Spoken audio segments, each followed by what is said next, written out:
In this tutorial in CyberLink PowerDirector, I'd like to give you some of my favorite tips on how to use and reuse projects to create your completed video. Let's assume that I'm working on a project and I want to add something I've used before in another project. Well, that's what the My Projects window is for. To get to that, I'm going to click on the little blue arrow when I'm in the media room, open up the left panel, and you notice the bottom option I have is My Projects. Let's click on that.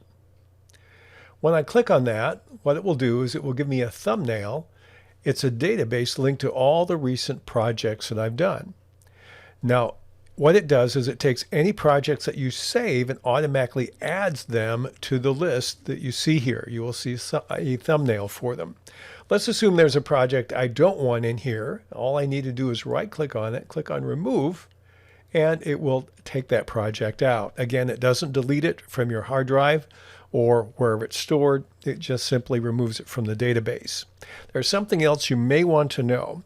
I've been working in PowerDirector 365. When I shut it down and open up, say, PowerDirector 16 or an earlier version, work on that, and then come back to PowerDirector 365, I've noticed it will completely delete this database. This screen will be empty. So if that ever happens to you, this is something just to be aware of. It will wipe it out. So I finally figured out what was going on. So what I'd like to do is show you some other things you can do with these projects. So let's assume that I want to mark them in categories. I want them here, but that's too many to see, especially when I get 50, 60, 100 of them. I want to tag them. So I'm going to open the panel again, and here I have some tags. I create a tag by clicking on the plus with the tag symbol. And let's add a new tag. Let's just call this junk. And now I have a new tag. To apply a tag to any of my projects, all I need to do is right-click on it, and I can click Add to Custom Tag. And I can add this one to junk.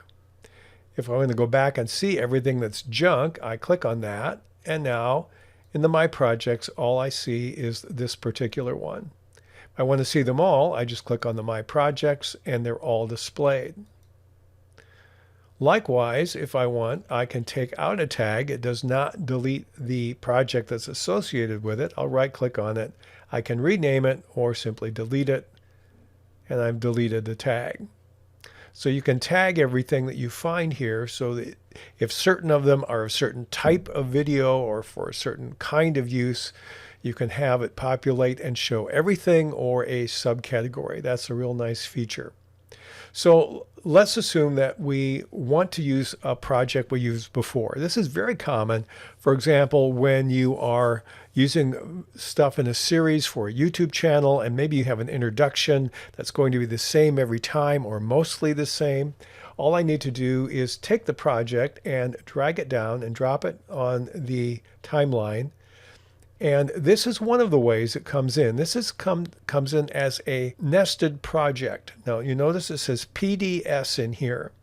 If I want to click on it, you notice it says New Untitled Project, which was my project before, and then I have another tab called Mount Rush. Okay, that is the one that contains this nested project. If I want to edit a nested project, I certainly can. I'll click on this one here. And what it will do is it will open it up like it's the only project that I have. So I have my traditional window where I can edit any of the elements inside the project. There we go. And here I have the text, I have the video. Let's play this and you can see what it is. And so if I have a series on Mount Rushmore and I want to use this, I want to edit it, maybe I want to change the music or the pacing or anything else, I can edit it inside of this container as a nested project. Now there's one thing you have to be aware of. If I lengthen or shorten the duration of this project, I also have to do it on the main timeline. Otherwise, I'll either have a blank spot or I'll have an area where it's actually cut off. And so this length here has to be the same, or I can change it inside, and then I have to change the duration here. So this is a nested project. Now the nice thing about nested projects is when you're editing elsewhere, let's go back out of our project window here to our media content. And you notice what it's done, it's added all of it to the media. If I want this picture here next to it, I can edit this all I want, and it's less likely, unless I click on the tab, that I'm going to actually mess up anything inside the nested project. So that's a really good feature. So that's how to do a nested one. Now let's delete both of these. I want to show you something else. Why did it come in nested? Well, because on my settings, if I click on the gear in the upper right corner and click on the editing section, here is where you control how it comes in. Set default insert project behavior. Now I have it on nested. The other option is expanded project. Let's see what the difference is. I'm going to click on OK. And I'm going to go back to my projects window. And let's take the same Mount Rush and drag it in, this project. And now it comes in expanded. Now you notice a difference here. It actually puts it on like I just edited it raw in this particular project. Now, why might sometimes this be useful? This might be useful, for example, if I have, say, a audio file. In this case, it's a music file. And I want the music to go on beyond the end of the project because I want to do some voiceover, and I want the music to slowly fade out as the voiceover comes in.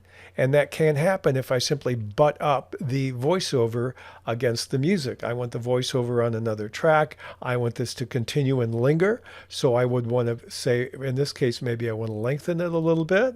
So let's do that. We'll click on that. We'll lengthen the audio. And then we can fade it out. We can use some keyframes to fade it out. And maybe I'm going to have some voiceover come in here or something else come in here. You can also do it with video, of course. You can change the titles. But there are some cases where you don't want to bring it in nested, and that's how you change it to come in expanded. So that's the other main option you can use when you're bringing these in. And you can mix and match. So I'm going to go back to my controls in the upper right corner, click on editing. Now let's do back to nested. Click on OK. And now we'll go back to our projects window. And let's take our bridge, and we'll bring the bridge project in. And now the bridge project comes in and as a nested project. So you can mix and match all you want, but it's really nice. A couple things, especially if you want to set up, say, a beginning or an ending that you're going to use over and over and over again. Save it as a project. Don't add anything special to it. And then when you start your next project, all you have to do is import it as a project at the beginning or at the end. And then you can continue without having to reinvent the wheel many times over. I hope you find this useful. Projects are really powerful, and to be able to reuse them makes them even more powerful.